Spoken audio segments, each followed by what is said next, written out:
Deuteronomy chapter 29, verse by verse explanation in Bengali.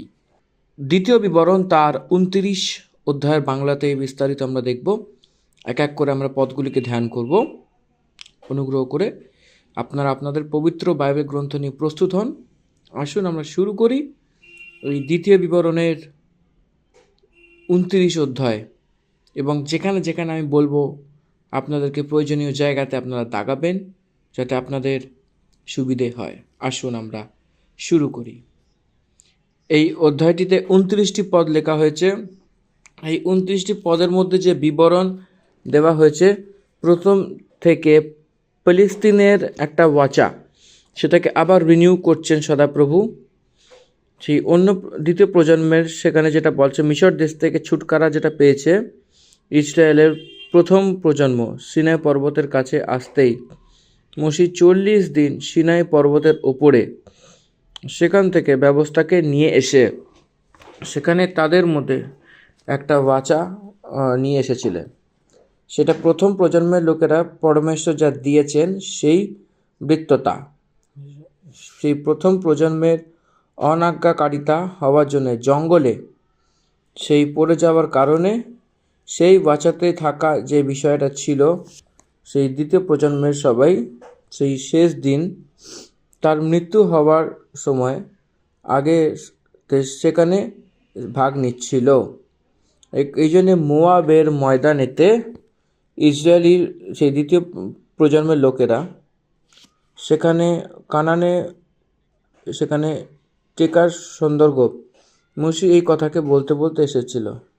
কিছু লোকেরা বলতো যে সেই ওয়াচা আলাদা, এই ওয়াচা আলাদা বলে বলা হয়, কিন্তু প্রাথমিক রূপে যদি বিষয় যেটা থাকে, দুইটি জায়গায় সেই বিষয় রয়েছে এবং সেটাই বলা হয়েছে।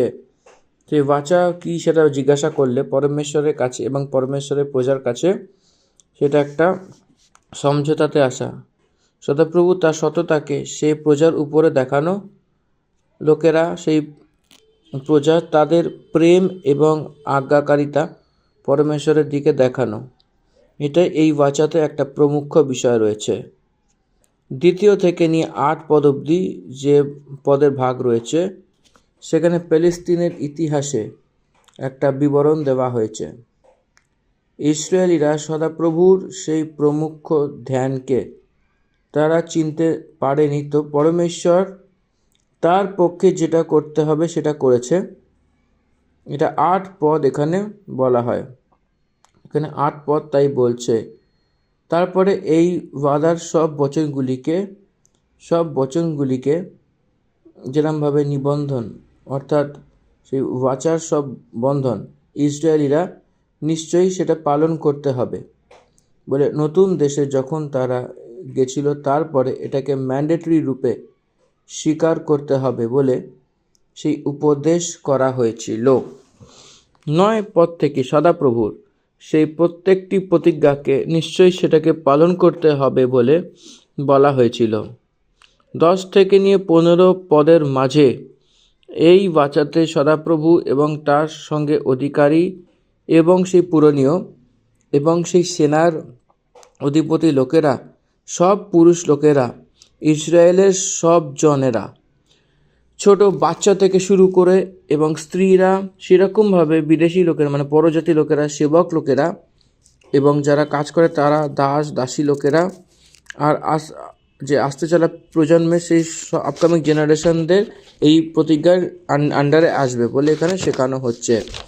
15 থেকে নিয়ে 21 পদ অবধি অনাজ্ঞাকারিতা তাদেরকে পাওয়া সেই অভিশাপের বিষয়তে যে চ্যালেঞ্জেস আসে সেই বিষয়ে বলা হয়েছে, ওটা চেতাবনী বলা হয়েছে। 22 থেকে 28 পদের মাঝখানে অবিশ্বাস এবং বিশ্বাসের অনাজ্ঞাকারিতা সেই কারণ দ্বারা হওয়া সেই অভিশাপের বিষয়তে বিবরণ দেওয়া হয়েছে।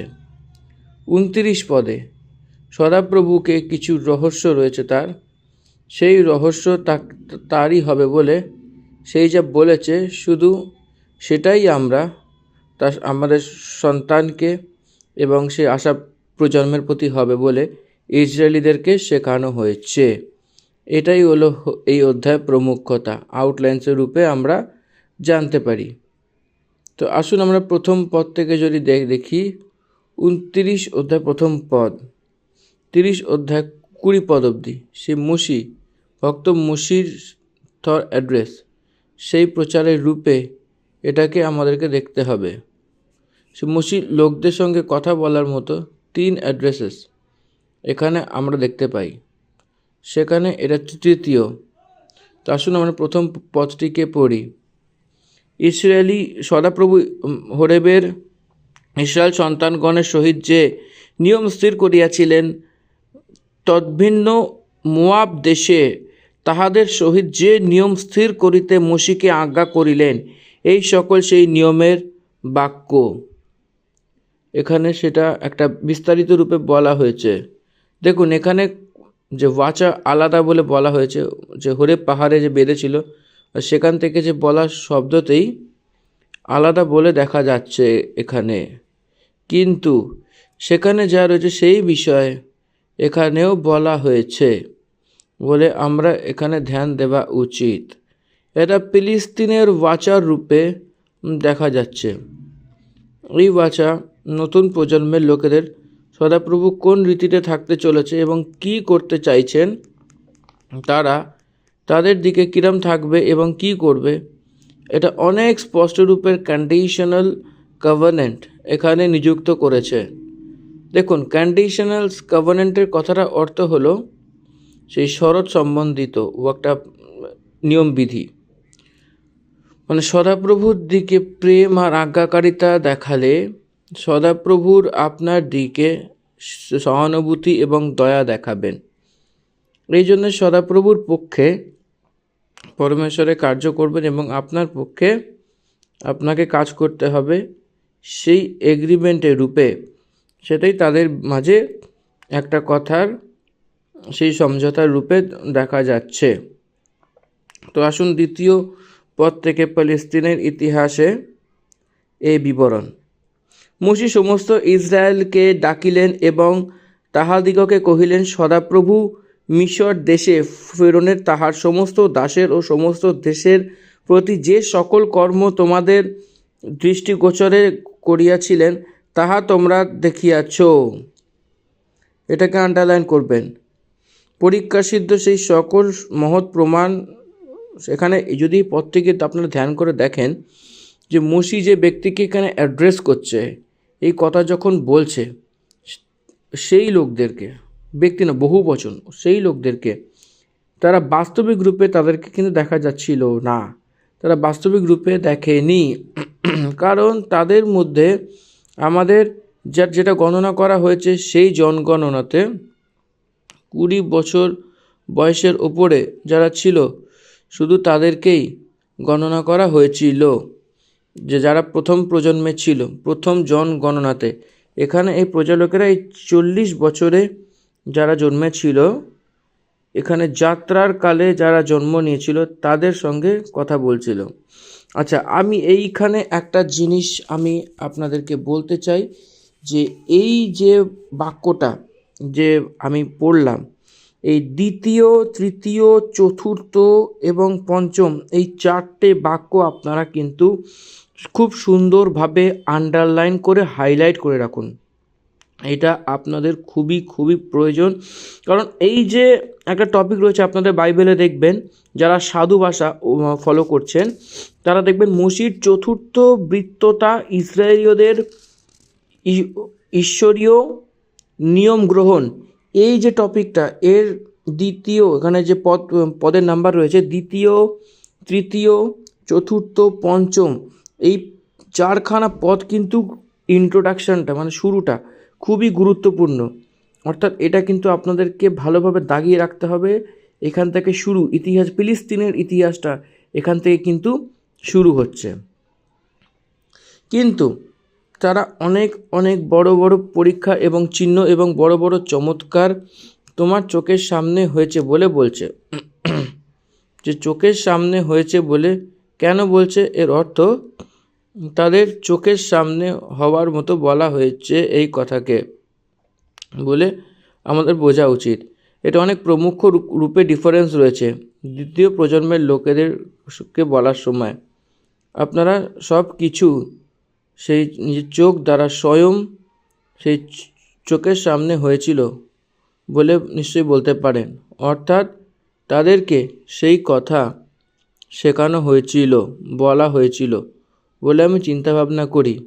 চতুর্থ পদ, কিন্তু সদাপ্রভু আজ অবধি তোমাকে না তো বোঝার বুদ্ধি, না দেখার চোখ, আর না শোনার কান দেননি। তাদের বিষয়তে আপনারা গ্রহণ করার মতো সদাপ্রভুই বুদ্ধি শুধু দেননি বলে বলছে। রোমিওর পত্রী সে 11 অধ্যায়কে যদি দেখেন, সেখানে 8 পদে আবার পৌলুস বলেছিল। একবার সেই বচনকে আমি পড়ব, ধ্যান দিয়ে দেখবেন। রোমিওর পত্রী 11 অধ্যায় তার 8ম পদ, যেরকম লেখা রয়েছে, পরমেশ্বর তাদেরকে আজকের দিন অবধি সেই কঠোর ঘুমে রেখেছিল এবং এরকম ভাবে দিয়েছিল যে না দেখে, এবং এরকম কান যে না শোনে। সদাপ্রভুই তাদেরকে এই বিষয়তে যতক্ষণ ওপেন না করে তারা গ্রহণ করতে পারবে না বলে আমরা বুঝতে পারছি। পরমেশ্বর রয়েছে, তো এই জন্য সে তার সে হৃদয় দেবেন না বলে বলেছিল। আমি আপনার পরমেশ্বর, সে 5 পদ আমি পড়ছি। আমি তোমাকে জঙ্গলে 40 বছর নিয়ে ফিরেছিলাম, আর না তোমার তন্ত্র বস্ত্র পুরো করে, না তোমার জুতো তোমার পায়েতে পুরনো হয়েছিল। দেখুন, পরমেশ্বর এখানে কে তারা সেটা বুঝতে পারেনি। তাদেরকে বড় বড় চিহ্ন আর চমৎকার হবার মতো তারা বুঝতে পারেনি পরমেশ্বরের মূল্য।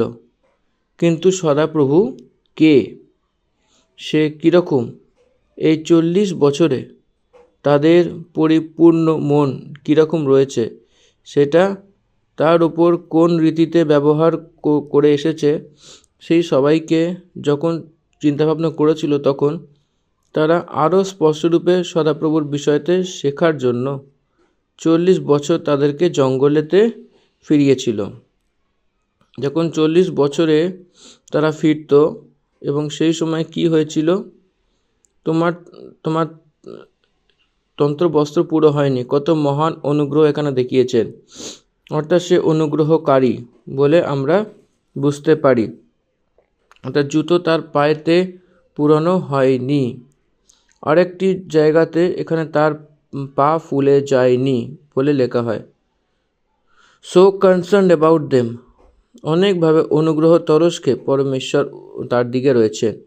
রুটি যেটা তুমি খেতে পারোনি, এবং দাকমধু যে মদিরা যে তুমি পান করিতে পারোনি, বাকি সব জনতা রুটি এবং দ্রাক্ষারস পান করে দাকমধু খেয়ে জীবনযাপন করেছে, কিন্তু 40 বছরে সেই রীতিতে সে খাওয়া দাওয়া করেনি, রুটি এবং দাকমধু খেয়ে জীবনযাপন করেনি। মান্না খেয়ে আপনারা জীবনযাপন করেছেন। এই জন্য এখানে তুমি এটা জানো যে আমি সদাপ্রভু তোমার পরমেশ্বর। আর যখন তুমি এই স্থানে এসেছিলে, এই যাত্রাতে আপনারা আগে এগোনোর সময়, তখন হেশবোনের রাজা সিহন আর ভাসানের রাজা ওগ, এরা দুজনে যুদ্ধের জন্য আমাদের সামনা করার জন্য বেরিয়ে এসেছিল। এরা অনেক সামর্থ্যী লোক ছিল, অধিক প্রতিশত সেনার লোক, কিন্তু তাদেরকে সদাপ্রভু ইসরায়েলিদের সঙ্গে তাদেরকে হারিয়ে দিয়েছিল তাদেরকে। তো এই সেই প্রকারের রাজা লোকেরা এবং সেই ট্রেন্ড আর্মি হওয়ার সত্ত্বেও ইসরায়েলিদের সঙ্গে হেরে গেছিলেন। এখন বাসানের রাজা হোক, হেশবোনের রাজা সিহন, তার প্রান্তকেই সেই গাদি জাত লোকদেরকে এবং রুবেনীয়দের যে প্রত্যেক স্থান, এবং মানাসের অর্ধেক গোত্রের লোকদেরকে মুসি জর্দনের পূর্ব সেই ভাগ যে মোয়াবের প্রান্ত সেখানে রয়েছে, সেই সম্পত্তির রূপে দিয়ে দিয়েছিল। কি আপনি বুঝতে পারছেন? এই জন্যে এতটাই সামর্থ্যী শত্রু জিতে সেই স্থানকে সম্পত্তির রূপে দিয়েছিল। এর অর্থ নিজ ভাগের রূপে দিয়েছিল। এর অর্থ হি শোড হিজ ট্রুথফুলনেস, সদাপ্রভুর সত্যের স্বভাবকে এবং তার বিশ্বাসতাকে তার প্রজাকে তার প্রমিসের অনুসারে করে দেখিয়েছিলেন। অলরেডি 40 ইয়ার্সে তাদেরকে সে ডেকেছিলেন, পরমেশ্বর তাদেরকে গ্রহণ করেছিলেন। এটা এই কথা বিস্তারিত বলছে। তারপরে 9 পদ থেকে দেখি, 8 পদ থেকে একবার দেখব। 8 পদ, আর তাহাদের দেশ লইয়া অধিকার্থে রুবেনীয় ও গাদীয় দিগকে এবং মনসীয়দের অর্ধ বংশকে দিলাম। অতএব তোমরা যাহা যাহা করিবে সমস্ত বিষয়ে যেন বুদ্ধিপূর্বক চলিতে পারো। এটা একটা কিন্তু কমান্ডমেন্ট, 9 পদ, এটা আজ্ঞা। যা কিছু করো সেটা সফল হয়। That's what god demanded, that's what god expected. সেটাই সদাপ্রভু চাইছেন। ইসরায়েলিদের যা কিছু করছে যেরকম চাইছে সেরকম নয়, একটা সিস্টেমের অনুশাসনের রূপে থাকার জন্য সেটা চাইছে।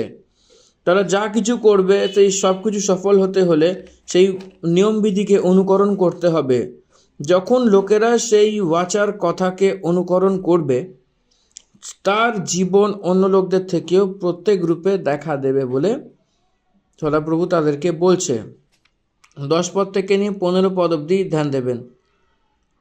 আজকে কি বৃদ্ধ লোকেরা কি সর্দার, তোমার মুখ্য পুরুষ কি গোত্রের যে সব ইসরায়েলিদের পুরুষ কি তোমার বাচ্চারা এবং স্ত্রীরা কি তোমার লক্কর হারে কি তোমার মন ভরে কি তোমার ছাউনিতে থাকা সব বড় জাতি, তোমার সবাই পরমেশ্বরের সামনে এই জন্য দাঁড়িয়েছ যে প্রতিজ্ঞা তোমার সদাপ্রভু আজকে তোমার প্রতি রাখে এবং যে শপথ সে আজকে তোমাকে খাওয়াচ্ছে এবং তাতে তুমি সাজি হয়ে যাও। এই জন্যে যে সেই পদ অনুসারে যে সে তোমাকে দিয়েছে এবং সেই শপথের অনুসার যে আব্রাহাম, ইসাক এবং যাকুবকে তোমার পূর্বপুরুষ যারা খেয়েছিল সে আজকে তোমাকে তার পূজা করে এবং তোমার পরমেশ্বর হয়। তারপর আমি এই ওয়াচা এবং এই শপথে কেবল তোমাকে নয় কিন্তু তাকে যে আজকে আমাদের সঙ্গে এখানে আমাদের সদাপ্রভুর সামনে দাঁড়িয়েছে এবং যে আজকে এখানে আমাদের সঙ্গে নেই, সাজি করি যে এই কভেনেন্ট কোন কার সাথে করছে এটা বলছে। এটা কিন্তু একটা ইন্টার কানেকশন লিঙ্ক, এটাকে কিন্তু ভালো করে আপনারা বুঝবেন। এই ইন্টার কানেকশন যে লিঙ্কটা রয়েছে এর মধ্যে একটা বিশেষ ভূমিকা এখানে দেখাচ্ছে।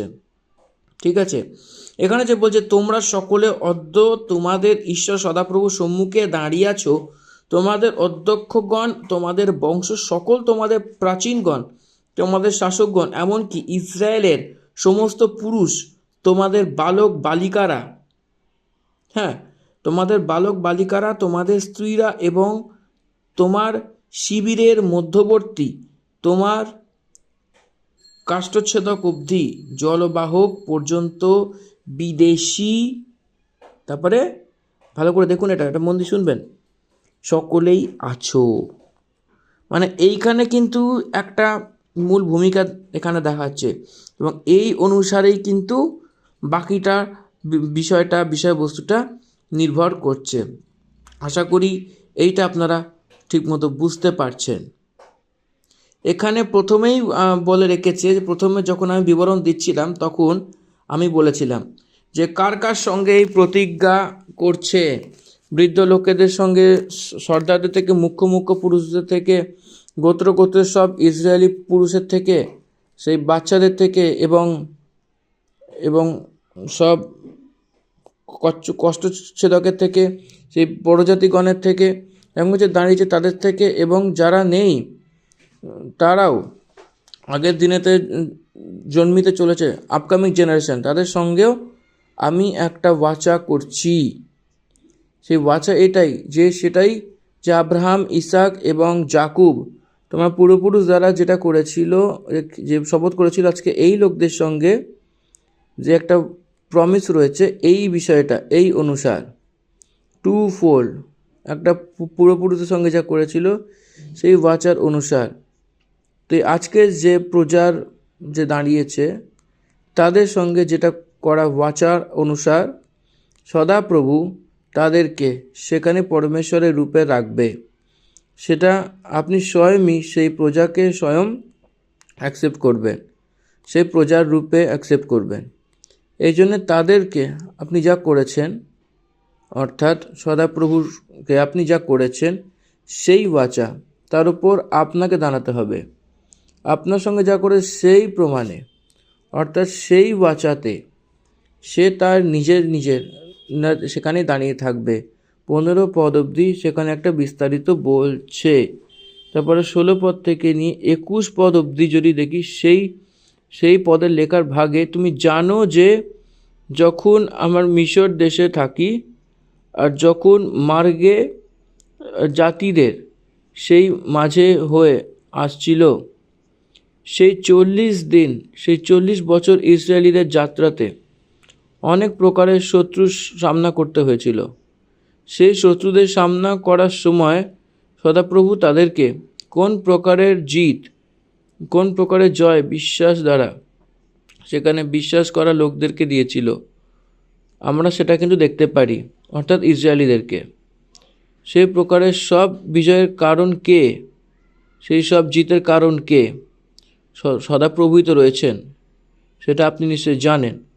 তো তুমি তার কিরম ঘৃণ্য বস্তু এবং কাঠ পাথর চাঁদি সোনার কীরকমভাবে মূর্তি দেখেছিলে। এজন্য এরকমটি না হয় যে তোমার সেই লোকদের মধ্যে কোনো পুরুষ বা স্ত্রী বা কি গোত্রের লোকেরা হয় যার মন আজকে আমাদের সদাপ্রভুর কাছে থেকে ফিরে যায় এবং সে গিয়ে সেই জাতিদের দেবতার উপাসনা করে। এরকম না হয় যে তোমার মধ্যে এরকম কোনো কিছু হোক যার থেকে তুমি কোনো তেতো বীজ বেরোয়। What is the purpose of the covenant?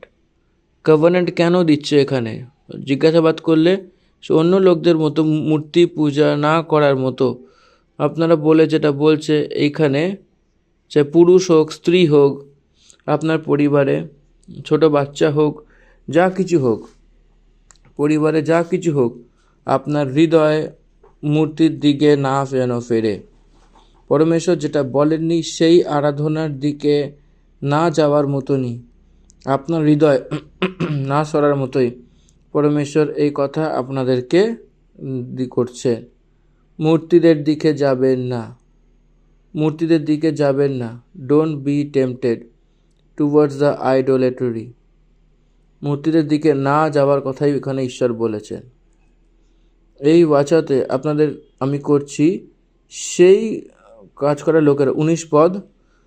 আর এরকম মনুষ্য এই অভিশাপের কথা শুনে সেই নিজেকে আশীর্বাদের যোগ্য মানে, আর এইটা ভাবে যে চায় আমি সেই মনের মধ্যে চলি আর তৃপ্ত হয়ে পিপাসিত হয়ে মিটিয়ে দিই, তো আমার কুশল হবে। যে ব্যক্তি আধ্যাত্মিক রূপে ভ্রষ্টে চলে যাবে, সে ভৌতিক জীবনে তার জীবনে অনুশাসন না থাকার মতনই, পবিত্রতা না থাকার মতনই আমাকে আশীর্বাদই দেওয়া হবে বলে সেই ভ্রমে থাকবে। কোন প্রকারের ভ্রম রয়েছে সেটা?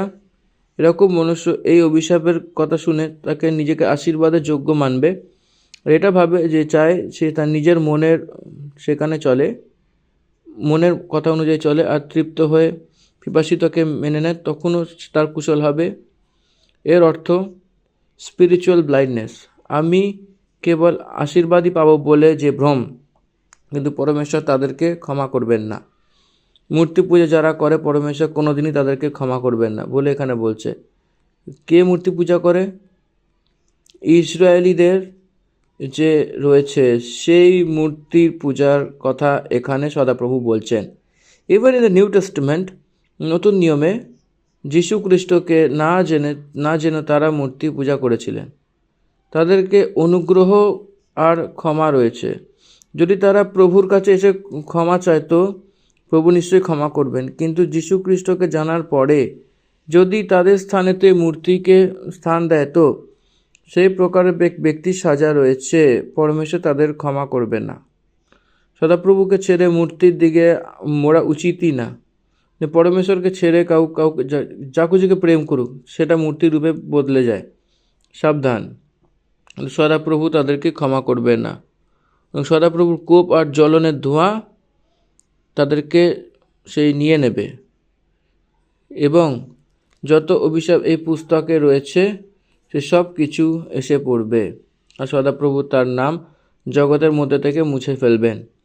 124 অভিশাপ যেটা আমরা দেখেছিলাম, সে সব কিছু যে ইসরায়েল মূর্তি পূজা করে সেটাকে নিশ্চয়ই এসে পড়বে বলে বলেছে, দিয়ে বলা হচ্ছে সদাপ্রভু সেই তার নাম জগতের মধ্যে থেকে মুছে দেবে। এর অর্থ বিনা সন্তান দ্বারা সে মারা যাবে। 21 পদ থেকে ব্যবস্থার এই পুস্তকে যে বাচার চর্চা রয়েছে, যে সব অভিশাপের অনুসার সদাপ্রভু তাকে ইসরায়েলের সব গোত্রের মধ্যে থেকে হানির জন্য আলাদা করবে। ইসরায়েলের সব গোত্র থেকে তাকে আলাদা করে, যেরকম কোরার পুত্রকে আলাদা করেছিল দাতান এবং আবিরামের যে ভিড়কে আলাদা করার মতো, তাদেরকে আলাদা করবে এবং তাদেরকে নাশের জন্য সঁপে দেয়া হবে, সেটাকে নাশ করে দেওয়া হবে। 22 থেকে নিয়ে 28 পদ অব্দি যে ভাগ রয়েছে, অ্যাপোস্টেসি অ্যান্ড ডিসওবিডিয়েন্স, অনাজ্ঞাকারিতার কারণ সাজা। আর সে আপকামিং জেনারেশন, তোমার বংশের লোকেরা যে তোমার পরে উৎপন্ন হবে এবং পরজাতি গণ যা দূর দেশ থেকে আসবে, তারাও সেই দেশের বিপত্তি এবং সেখানে সদাপ্রভুর ছড়িয়ে দেওয়ার রোগ দেখে, আর এটাও দেখে যে এর সব ভূমি গন্ধক এবং লোন দ্বারা ভরে গেছে, আর এখন অবধি সে জ্বলে গেছে, আর এখানে না কিছু বোয়ানো হয়, না কিছু জমতে পারে, আর না ঘাস ওগে। কিন্তু সদম আর আদমা এবং সভইম সেই সমান হয়ে গেছে, যাকে সদাপ্রভু তার কোপ আর জলজলাহাতে উল্টে দিয়েছিল। আর সব জাতির লোকেরা জিজ্ঞাসাবাদ করলে সদাপ্রভু এই দেশে এরকম কেন করেছেন, আর এই বড় কোপের ভড়কানো আগে কী কারণ হতে পারে, তখন লোকেরা উত্তর দেবে যে তার পূর্বপুরুষদের পরমেশ্বর সদাপ্রভু যে বাচা তাদের সঙ্গে করেছিল, মিশর দেশতে বার করার সময় দিয়েছিল, বেঁধেছিল, সেটা তাকে ভেঙে দিয়েছিল, আর পরায় দেবতার উপাসনা করেছিল যাকে সে আগে জানতো না, আর সদাপ্রভু তাদেরকে দেয়নি। এই কারণে সদাপ্রভুর কোপ এই দেশের ওপরে অনেক বেশি করে বেড়ে উঠেছে। এ পুস্তকে লেখা সব সাপ তাহার উপরে শুইয়া থাকিবে। কি আপনি বুঝতে পারছেন? এখানে কিন্তু একটা মেইন একটা ওয়ার্নিং দিচ্ছে, এখানে একটা কিন্তু খুব বড় একটা সাবধান করছে যে এই অনুযায়ী না চললে কিন্তু সদাপ্রভুর অভিশাপ, সদাপ্রভুর ক্রোধ কিন্তু আমাদের ওপর আসা নিশ্চিত। এই বিষয়গুলো আপনাদেরকে ভালো করে আমি বোঝাচ্ছি, এগুলো আন্ডারলাইন করবেন যাতে আপনাদের এর পরে কোনো রকম অসুবিধে না হয়। এখানে আমরা প্রথম খণ্ডটা দেখলাম, দ্বিতীয় খণ্ডতে আমরা কিছুটা রিপিটেশন নিয়ে আমরা আবার বাকিটা দেখব। সে প্রজন্মের সেই বংশের লোকেরা যে তোমার বিষয়ে উৎপন্ন হবে, আর পরজাতি মানুষ যে দূর দেশ থেকে আসবে, সেই দেশের বিপত্তিকে এবং সেখানে সদাপ্রভু ছড়ানো সেই রোগ দেখে, আর এটাও দেখে যে এখানে সব গন্ধক এবং লোন দ্বারা ভরে গেছে, আর এখন অবধি জ্বলে গেছে। এখানে না কিছু বন হয়, না কি কোনো কিছু এখানে জমতে পারে, আর না ঘাস ওঠে, বরং সদম আর আদমা আর সভইম তার সমান হয়ে গেছে, যেখানে সদাপ্রভু তার কোপ আর জলজলাটে সেই উল্টে দিয়েছিল।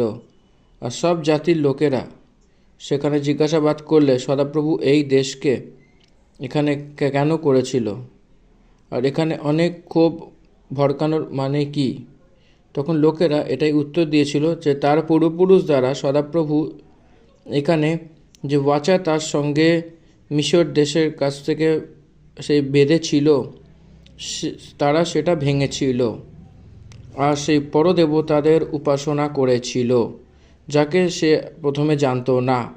আর সদাপ্রভু সেটা তাকে দেয়নি। এই জন্য সদাপ্রভুর কোপ এই দেশের ওপর ভরকে উঠেছে। এই পুস্তকে লেখা সব অভিশাপ এর ওপর এসে পড়ে। কি আপনি এটা বুঝতে পারছেন?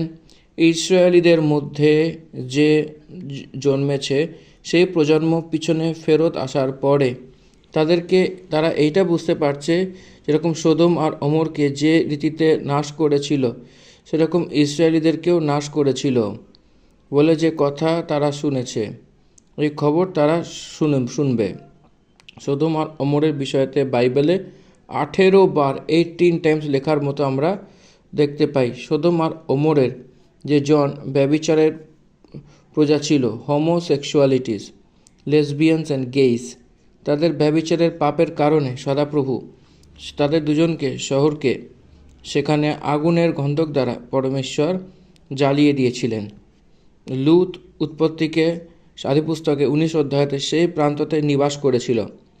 সেখানে যে নিবাস করেছিল সেই লূতকে আব্রাহামের দ্বারা সদাপ্রভু অনেক সামর্থ্য দ্বারা সেই বাইরে বাহির করিয়া বাঁচিয়েছিলেন। এটাকে বুঝে নিন।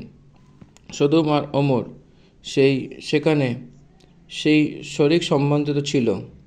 এখানে মূর্তি পূজা যারা করে তারা সদাপ্রভুর সেই ইমানদারি না হওয়ার মতনই ব্যবহার করা লোকজনেরা। সদাপ্রভুর কাছে ইসরায়েলিদের সেই বাচা সেটা একটা বিবাহের সমান ছিল। দ্বিতীয় পুরুষ দ্বারা যে জোড়াস্থিতি ছিল, মূর্তি পূজার সেই বর্ণনা করেছিল। এই জন্যে পরমেশ্বরকে ছেড়ে সেই মূর্তির দিকে এগায়, সেই স্বামীকে ছেড়ে অন্য পুরুষ তার দিকে যাওয়া, সেই স্ত্রী তার সমান, অতটাই সিরিয়াস। এখানে পিতা থেকে অনেক বড় স্বামীর দিকে যে আসে যে রোষ ক্রোধ, সেই অনেক গম্ভীর রয়েছে বলে এখানে ভার্সেস আমাদেরকে শেখাচ্ছে।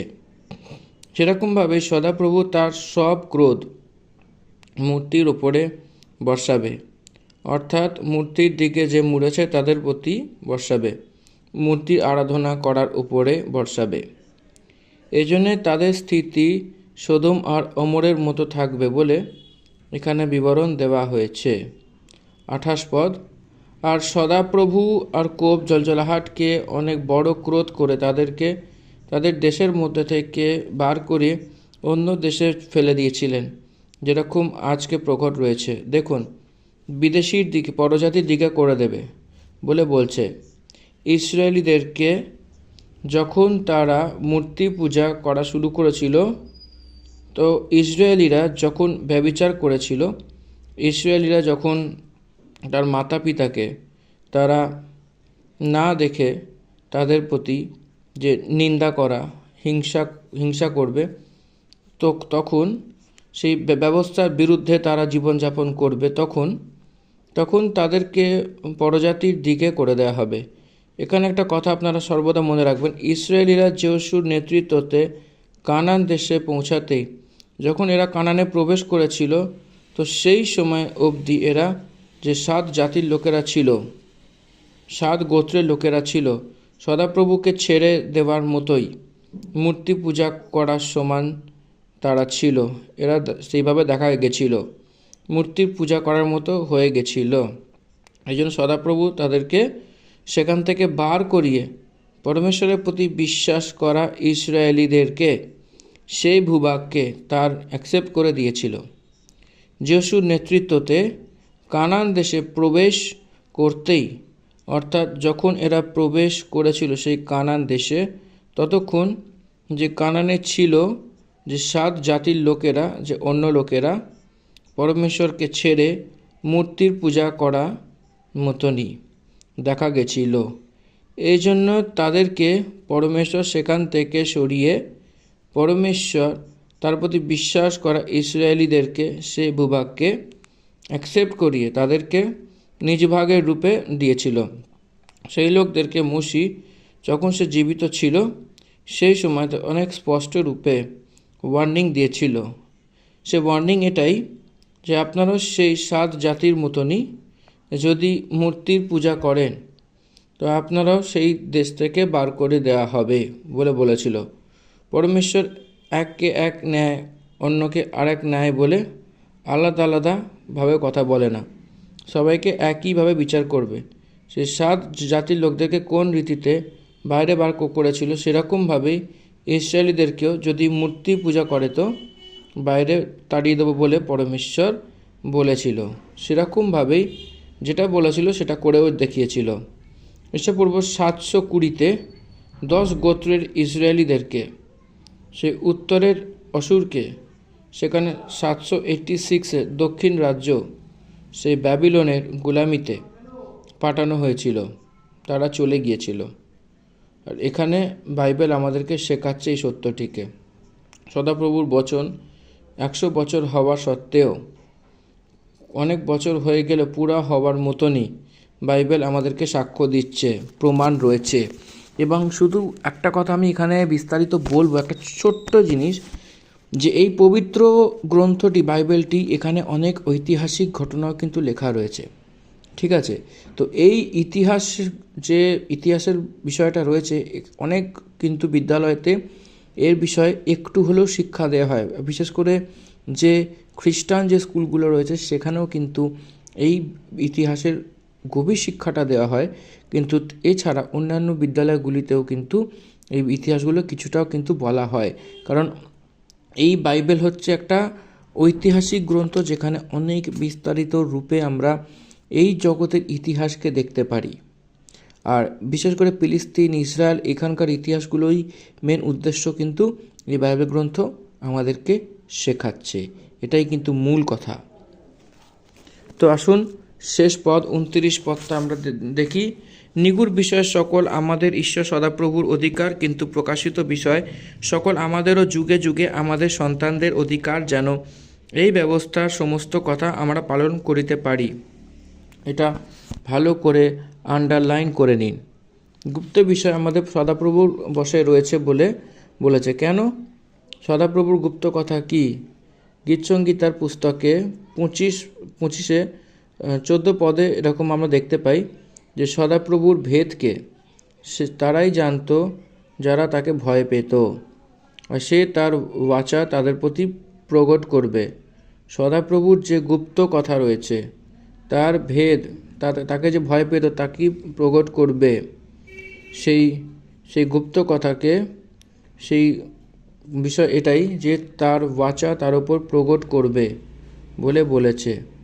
সো এখানে একটা গুপ্তের রূপে উনি সদাপ্রভু সে বাচাকে রেখেছেন, একটা গুপ্ত বিষয় রূপে এই বাচাকে রেখেছেন। সেই বাচাটি কি? নতুন একটা বাচা, নতুন নিয়ম। পুরাতন নিয়মের ভক্ত লোকদেরকে সেই রহস্যই রয়েছে। এই জন্য এফেসীয়র পত্রী 3 অধ্যায় 4 থেকে নিয়ে 6 পদ আমরা নিশ্চয়ই পড়তে হবে। এফেসীয় পত্রী 4 থেকে 6 অবধি যদি আমরা দেখি, যাকে তুমি পড়ে জানতে পারো যে আমি সেই মসীহর সেই বেদ সেই অবধি বুঝি যে অন্য সময় সে মনুষ্যের সন্তানদেরকে এরকমটি বলা হয়নি, যেরকম আত্মা দ্বারা এখন তার পবিত্র প্রেরিত এবং ভবিষ্যৎ বক্তার ওপর প্রকট করা হয়েছে। অর্থাৎ এখানে সে খ্রিস্ট যিশুতে সুসমাচার দ্বারা অন্য জাতি সেই লোকেরা যে মিরাস সেই সাজি এবং একই দেহের দিকে প্রতিজ্ঞা করা হয়েছিল সেটার ভাগী।